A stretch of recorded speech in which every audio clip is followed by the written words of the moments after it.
Hi, I'm Dr. Bosworth and welcome back to my channel. You should be seeing this on Sunday night, and I am again tapping into a newly used skill of not doing this live, but instead recording this from where I'm at. I am here in Mexico and have a few glitches at trying to figure out how to do this live with Lachlan. So instead, I'm bringing you one of my favorite topics about a ketogenic diet, and that has to do with brain health. It's something I've been working on. I've really been trying to hone this message for my book that I'm writing. And unlike the first book that I wrote, which if you haven't checked it out, please do. It's the way this channel is supported. This book, Any Way You Can, is the book I wrote when I was learning about a ketogenic diet and I was trying to teach my mom. The book turned out great and has helped so many people. I really encourage you, if you haven't bought the book, give it a dial, give it a look on Amazon, and type in the words Any Way You Can or Annette Bosworth. It's the only book I've written. But as I wrote that book, it was for beginners. I was a beginner when I was trying to teach it, and now I'm trying to move on to some more advanced lessons. And this lesson about brains is something that truly was the reason I have stuck with this, is the incredible amount of brain data that is on the ketogenic diet. And I've run into some hiccups, like it's not as easy to teach this as it sounds. And it's been a very big part of Lachlan's recent journey. So usually on Sunday at 6 o'clock, Lachlan and I go live. Lachlan is a patient of mine that is a type 1 diabetic. That means she'll never get off of her insulin. She injects it every week or every day. And each week we try to review how she's been doing. If you have followed her story, she started out with over 300 on her average blood sugars. And there were plenty of things wrong. Most importantly, what I might not be translating as well on a YouTube channel is what her brain was doing. So I'm coming to you from my vacation because I really find that doing these consistently is helpful. I've been working on this message and I'm going to see how well I deliver it today, trying to show you all about brains, what happened with Lachlan, why did I approach her care the way I did, and how does that translate to helping you? So here is my first mistake. Let's go to a place where I can show you my slides, and then let's push play on this little slide deck here. All right, so this is a picture of a brain that's not so healthy. I want you to notice that it is slumped, it is low on energy, it is kind of a dingy color. That's supposed to be a fatigued brain or a brain fog. And as soon as I start talking about brains, I am quickly reminded that not everybody is on the same page.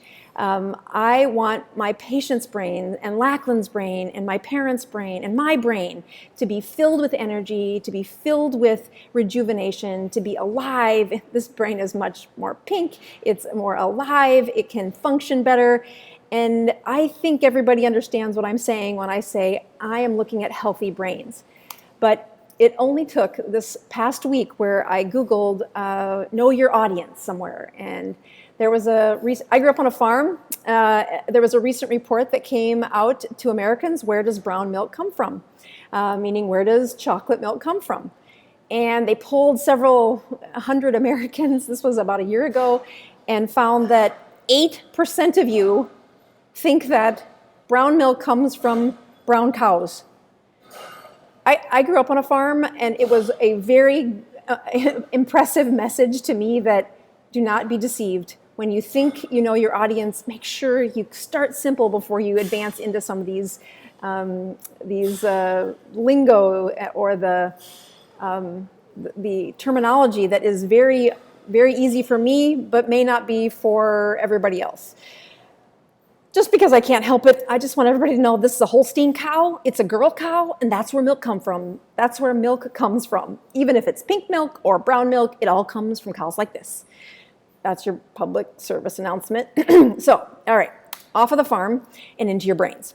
So let's start by remembering that I am not going to use excessive lingo here. I'm going to try to start with the basics.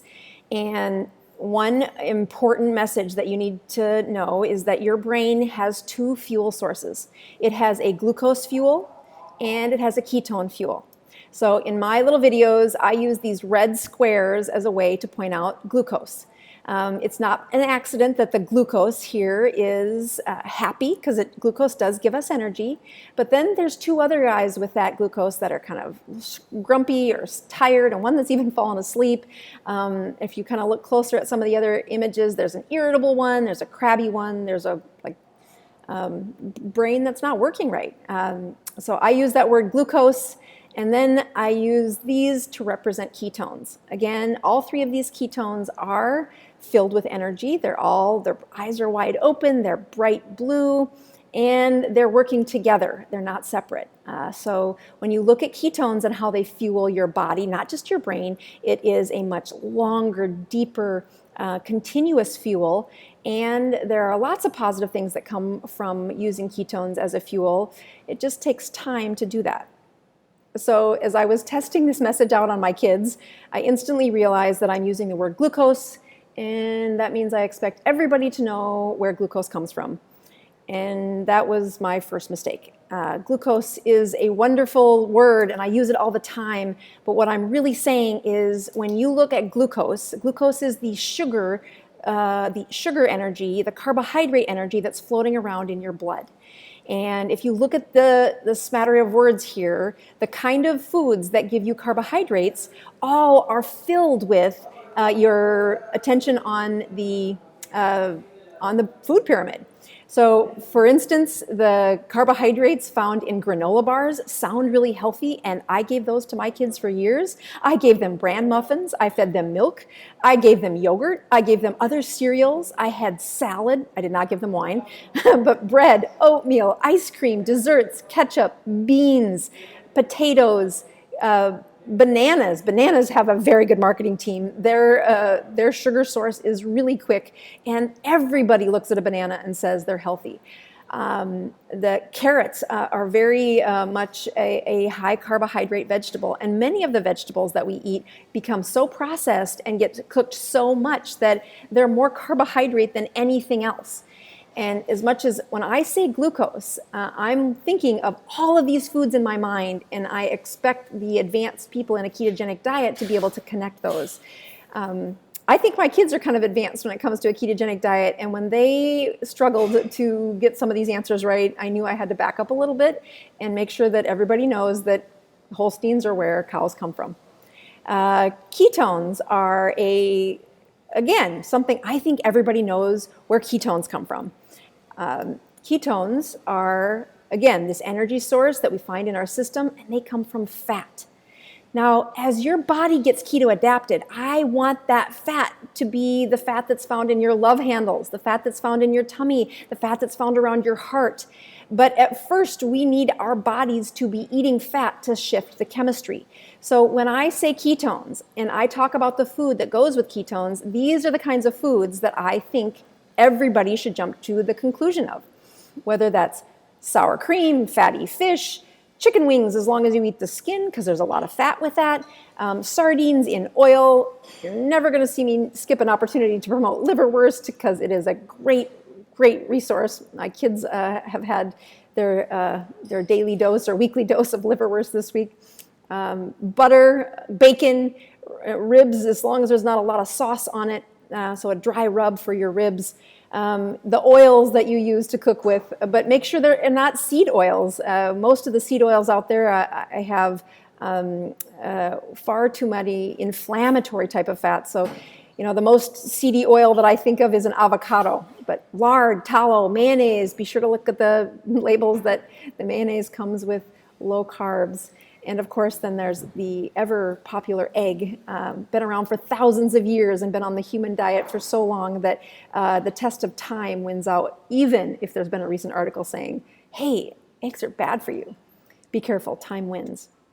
All right, so here's our brain. Here's our unhealthy brain that is wimpy. And when I look at the kind of brains that, when I see that image as a physician running a clinic for 20 years, the people in my mind that circulate include several of these words. I think of patients with memory problems. I think of patients with ADHD, with an irritable mood, those who've had seizures, tremors, headaches, migraines.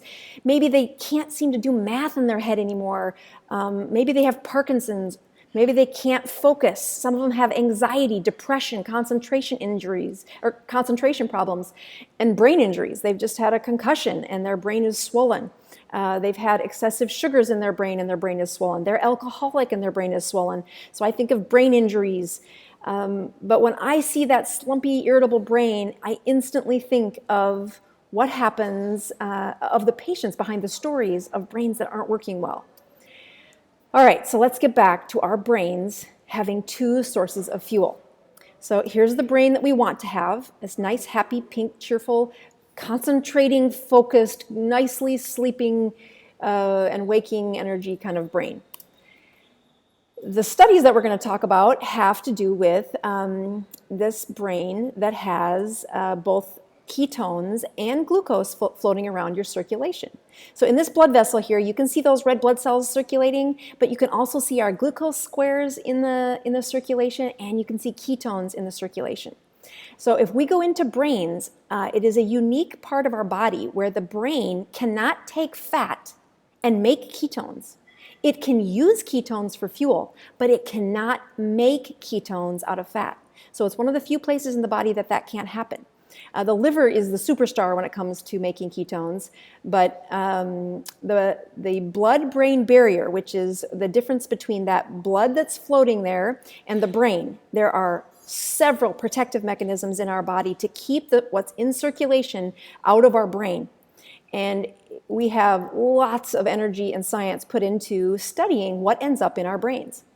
So this is part of the area at the blood-brain barrier that shows how glucose uses something called a glucose transporter to go from circulation into our brains. Now, I might be using lingo there again. I might be using jargon, words that don't mean what I think they should mean to you. So jargon of glucose transporter is at the blood-brain barrier, the glucose can't just slide across. It is protected. That blood-brain barrier will take the glucose, lift it over the blood-brain barrier, and put it into the brain. And the job of the transporter that does that, that's why our blood glucose never really drops below like 45 or 50 without our brain saying, hey, I just don't have enough glucose to feed the brain. So looking at a steady supply of glucose for those little folks at the blood-brain barrier to lift them over the fence and take them out of circulation and put them into the brain. But the other very important thing that's been studied is that there are ketone transporters. And so that MC transporter, not to be mistaken for MCT oil, it's like monocarboxylic transporter or something, but that's the name of the transporter that takes the ketones and pushes them into the brain. Again, a very regulated process, and when there's ketones around, that little transporter is very busy and does a really efficient job of supplying the brain with ketones. All right, so why is this such a big deal? This is where we're going. Do not get distracted, but I am about to show you how this slide will make sense by the time we're done. Don't look at that. All right, so we are looking at the brains with the most disease. So I showed you all that list of brains a minute ago of people who have low energy, they have Parkinson's, they have tremors, they have brains that aren't working right, they have anxiety, they have depression. If you go back to what happened to Lachlan when she first started this consult, her brain wasn't working right. That's the beauty of why her story is so powerful to me, is that her sugars were 300, people. Her brain was swollen. She couldn't focus very long. And she's a single mom with 2 kids. She needs someone to help her get her brain working right. So in order to teach what happened with Lachlan's brain, I'm going to use some of the most diseased brains out there, which are Alzheimer's brains. The Alzheimer's brains are very old, very damaged in this situation. I want you to know that the brains have they are going to show how glucose fails them, but the ketones prevailed. So let's start with, we're going to talk about glucose first. So again, these are the healthy brains of elderly people. I am pointing out that these brains have some sensors in them. Notice where those red arrows went to, pointing that these brains have some hot spots in them. What's going on in those hot spots is we tagged that glucose for energy. And as we look at those brains inside these elderly people, again, these patients were between 68 and 80 years old.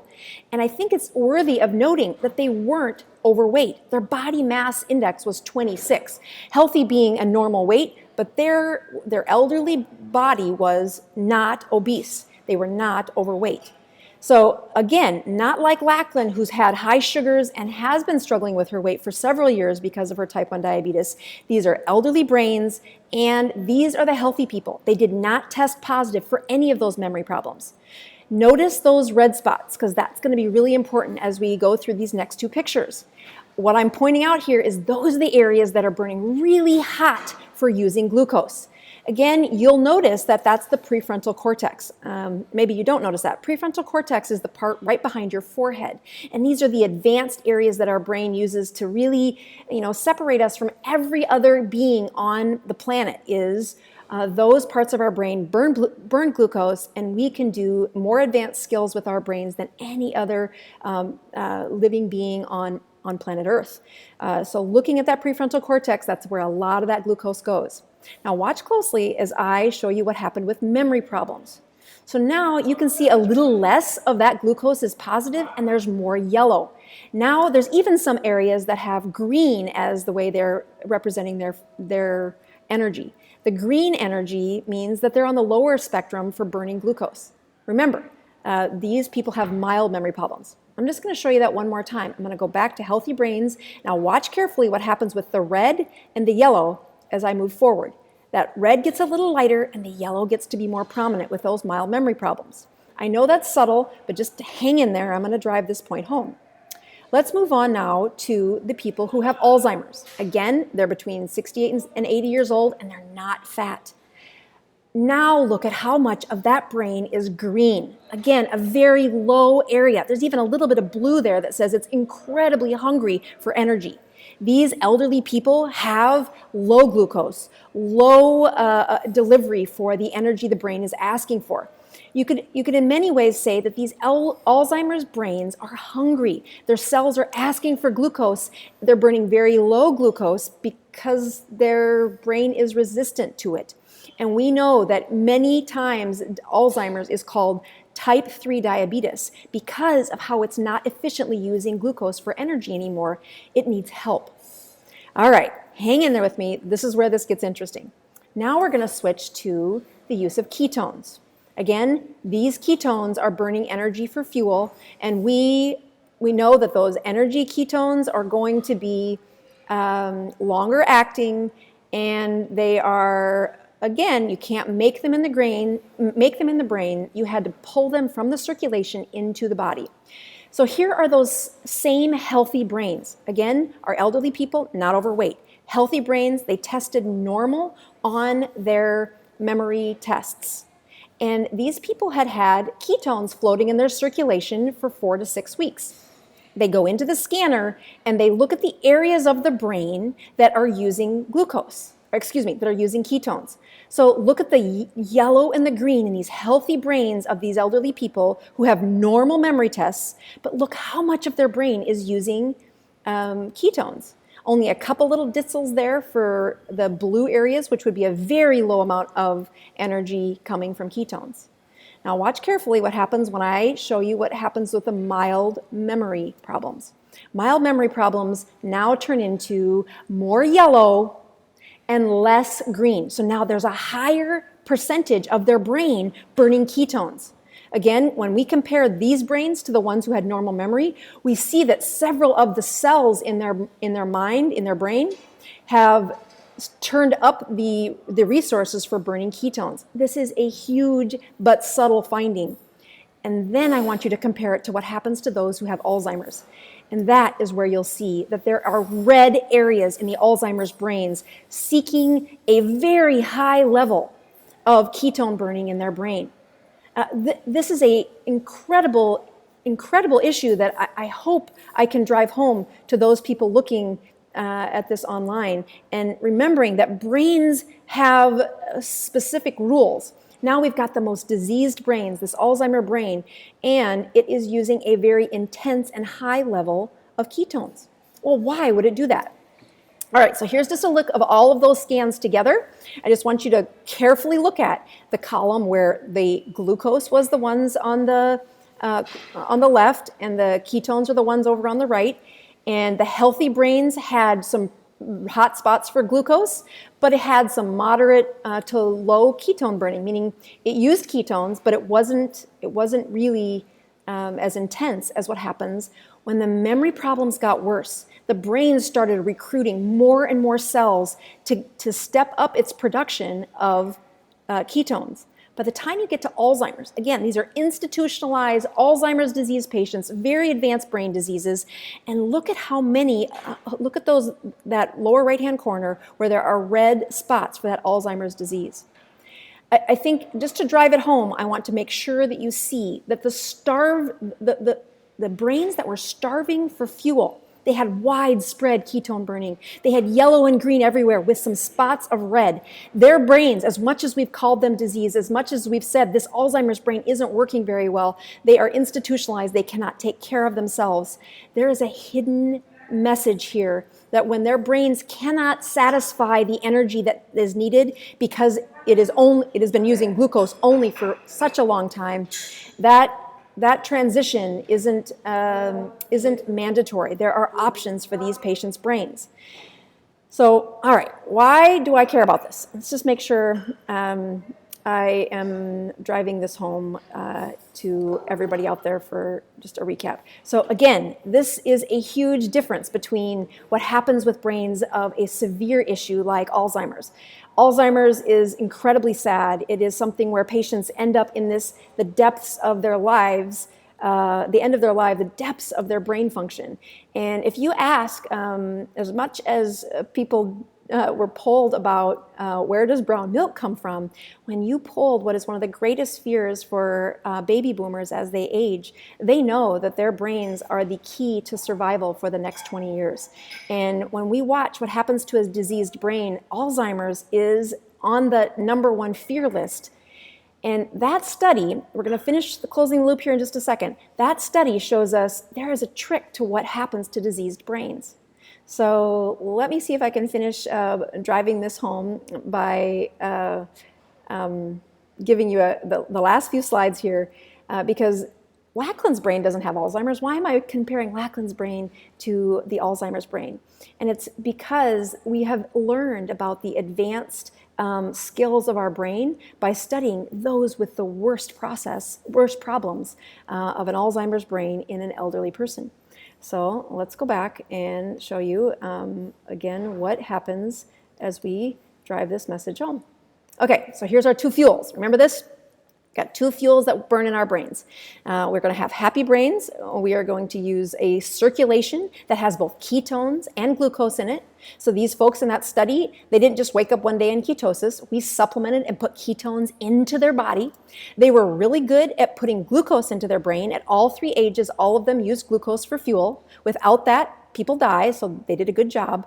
But there was a difference. As the brains weren't working well, they couldn't match the needs of the energy for the brain's, the demand the brain was putting on the energy.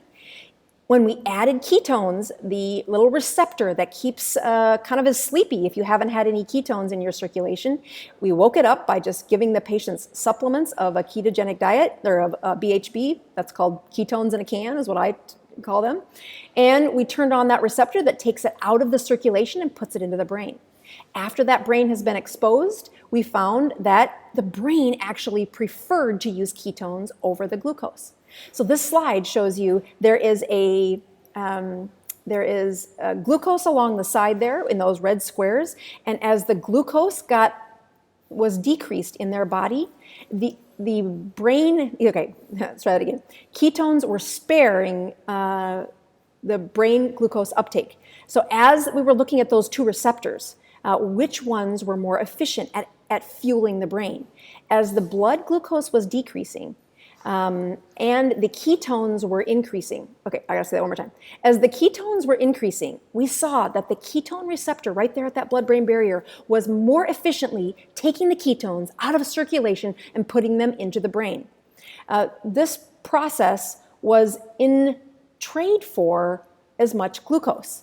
Meaning it wasn't that, oh, we were throwing glucose into the brain and it was just happened to be that ketones were there. The brain was preferring the ketones over the glucose. And that's something that I didn't know. Now, this slide is a little intense, but I do want you to see that this is, again, studying people who are looking at a ketogenic, the ketone that bridges the brain gap. But this is for fuel. So that white bar in the back is the brain energy. And again, these are all our same folks that were from those scans. They are between 68 and 80 years old. And actually, the first column is young, healthy control group. The second column are the ones who are 68 to 80 years old, and they have no memory problems. As you look, though, the demands and energy for the young adults, they were able to supply their brains with 100% of their energy. Only 5% of their brain was using ketones, so they had no deficits in what they needed. As we moved on to the older folks who did not have memory problems, they were able to meet their brain energy needs with glucose, but they still had a few percentage points that they used ketones to fuel their brain with. As we now move into people who had just the mild memory problems, this is not Alzheimer's, these are the mild memory problems, we see that they're barely meeting the demands for their brain, that just a smidgen over that white line, that ketone gets them there. And they're struggling. They are really struggling to meet the demands for their brain. We start supplementing. In this case, we used MCT for their ketones. But as we added 30 grams of MCT and then 45 grams of MCT, their energy fuel for their brain improved. And so did their test scores. Their brain was able to not just pull those glucose molecules from the circulation, but also when the ketones were floating around in their circulation. And again, you can test these at home. You can test your glucose with a glucose monitor. You can test your ketones with a ketone monitor. And the higher they got their ketones in a ketogenic state, the longer they did that, the better their brain was able to perform on those tests. All right. Let's close this loop. Here's our diseased brain. And remember, it's not just people who have advanced issues like Alzheimer's. I think of Lachlan when she first started this ketogenic diet. She had a ton of troubles. She struggled to sleep. She had, although some major stresses the first couple of weeks of our consults, her mood was very irritable. She had some troubles focusing. She was struggling with some memory, keeping her concentration. She openly would say, I felt like my anxiety was just running rampant, and I'd had some headaches over the last few weeks, something she wasn't used to having. As I look at what her brain has done, we put ketones in her system. If you notice, going back to week 1, I said, I don't want you to do anything different. I want you to have ketones in your circulation at least twice a day. And what I was trying to do was to get her brain to have a ketogenic diet not just once in a while that the ketones would be there, but I wanted ketones exposed to that blood-brain barrier more than just randomly. I wanted at least 6 to 8 hours of when she was able to use ketones to fuel her brain. As she did that, her energy got better, her focus got better. And suddenly she was able to do things like, I just can't believe how much easier it was for me to keep up with my schedule, to resist the temptations that all of us have seen on the ketogenic diet become part of our story. And as she has progressed over those several weeks, you'll see not only was she able to lessen her carbohydrate intake, but her brain is definitely working better. Her ability to concentrate, her mood is more stable, and her children can contend that she's less hungry, she's less irritable, and it's not just a random event. This was me exposing her blood-brain barrier to those ketones as I then asked her body to make the ketones. Now, I get a lot of people asking some questions that say, well, why would you use supplements in her? And I think it's like many people. You don't show up at my clinic with a brain that's working great. They show up with anxiety. They show up with a sleep problem. They have been overweight for years. Their brain injury has made it so their brain isn't thinking right. And I want to give them the easiest journey to get back on the healthy side of life. If I study the most advanced and diseased brains, I know that I can improve the way their brain is fueled with exogenous ketones, and eventually I want their body, their liver, to make those ketones from the stored fat. But just like with Lachlan, she couldn't have done that the first week. I don't even think she could have done that the second or third week. But by the fourth or fifth week of her brain, it continuing to improve its energy level, having a stability in how it functions, improving in its sleep. It took several of those jars of supplements to get her past that first learning curve. But I will tell you, it is like the Lachlan I knew before she had diabetes. Her energy is high. She is jovial again. She is a wonderful woman who is, so dedicated to her kids. But you can see the joy in what she is doing. And I don't have enough things I can say that are positive about how well Lachlan has done in these first 7 weeks. I was really hoping to go live with her today, but as I said, I'm in on vacation, and I can't seem to make the internet connect in a fast enough way. So I'm going to upload this video without being able to communicate with Lachlan live. But I did want to give you an update that she continues to have some gluconeogenesis. If you look at last week, we talked about her stored sugars being so high in her liver and her muscle cells that she's had some sugars again this week that were up above 200 and then down to 140 and then up above 200. And she's been super strict. We are still waiting for the first few pounds of weight loss, and I just want you to know that's got to be tough. We are 9 weeks into this experiment, and she is totally trying to find a way to not just make ends meet in her life, but to see the positives in the scale for her weight loss.